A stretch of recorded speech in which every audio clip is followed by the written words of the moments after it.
दोस्तों लाखों वर्ष पहले इस पृथ्वी पर मानव जाति का जन्म हुआ था। पहले मनुष्य 4 पैरों पर चलते थे और जंगलों में रहते थे। वो पेड़ों की पत्तियां फल खाते और कुछ छोटे छोटे जानवरों को मारकर उनका कच्चा मांस खाते थे। वस्त्र नहीं पहनते थे। वह घूमते रहता बानर जैसे मानव की तलाश में इधर उधर दिन भर भटकते रहते। लेकिन रात होने पर जानवरों से सुरक्षा व ठंड बरसात से बचने के लिए गुफा जैसे स्थान खोज लेते। लेकिन वह अधिकांश पेड़ों पर चढ़कर ही रहते थे और इस तरह रात में जंगली जानवरों से अपनी सुरक्षा करते थे। जब उसने ऊंचाइयों पर फल को देखने लगे तब उनको तोड़ने के लिए वह धीरे धीरे अपने शरीर को संतुलित करते हुए 4 पैर के बजाय 2 पैर का उपयोग करने लगे। इस प्रकार उसके 2 हाथ स्वतंत्र हो गए, जिनका उपयोग वह धीरे धीरे किसी चीज को खोदने, पकड़ने, उठाने में काम करने लगे। इस तरह वह 2 पैरों का उपयोग चलने एवं हाथों का उपयोग काम करने के लिए करने लगे। इस तरह मनुष्य में धीरे धीरे शरीर में परिवर्तन होते गए। दोस्तों जब वह पेड़ पर खड़ा होने लगे तो अधिक दूर तक देखने लगा। वह आसपास के चीजों को देखने के लिए पूरे शरीर को घुमाने के बजाय सिर्फ गर्दन का उपयोग करने लगे। दिन पर दिन शरीर में परिवर्तन होते गए, साथ ही मानव के सोचने की शक्ति का भी तेजी से विकास होने लगा। वह स्पष्ट रूप से रोने और हंसने के आवाज में भी दिन पर दिन परिवर्तन होते गए। अब मनुष्य अपनी आवश्यकताओं से भोजन, आवास, सुरक्षा के बारे में सोचने लगे।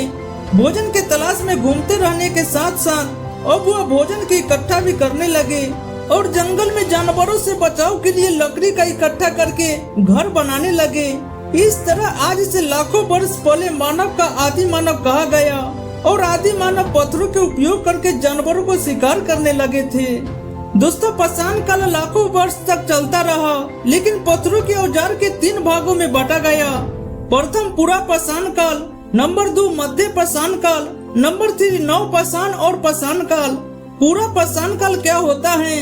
पूरा पाषाण काल में औजार पत्थरों के तोड़कर बनाए जाते थे।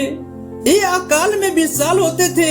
धीरे धीरे मानव ने इस कला को दक्षता प्राप्त कर ली और इस सैकड़ों वर्षों के अनुभव व भौगोलिक परिवर्तन के कारण औजार में बदलाव आया। मध्य पाषाण काल क्या होता है? मध्य पाषाण काल में औजार आग्नेय पत्थरों से अधिक छोटे व पैन बनाए जाते हैं। इसमें कठोर एवं मजबूत पत्थरों का उपयोग करने लगे। दोस्तों इन पत्थरों की खास बात यह है कि इनके चिप पर आसानी से निकले जा सकते थे। इन औजारों को लकड़ी के हाथे में बांधकर इनकी शक्ति को भी बढ़ाया गया। दोस्तों पाषाण काल और उत्तर पाषाण काल क्या होता है? इस काल में छोटे पैने तथा अधिक हथियारों कड़े पत्थरों से बनाए जाने लगे, जिनकी मानव क्षमता अधिक थी। इन्हें बाण के अग्र भाग में तथा कुल्हाड़ी के पैनों भाग के स्थान में लगाया गया। इसी काल में पत्थर की चिनकी, कुल्हाड़ियों, हाथ के बनाए बर्तन, झोपड़ियों के निर्माण स्थान तथा लघु पाषाण प्राप्त होते गए।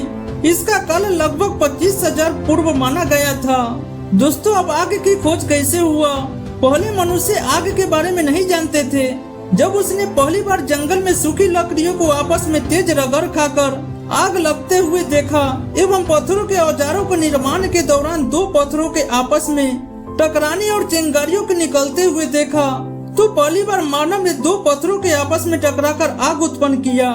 यह मनुष्य की पहली सबसे बड़ी उपलब्धि थी। आग के जलने से मानव को बहुत लाभ हुआ। तो दोस्तों आज का वीडियो यहीं तक समाप्त करते हैं। फिर मिलते किसी नेक्स्ट वीडियो में। तब तक के लिए जय हिंद।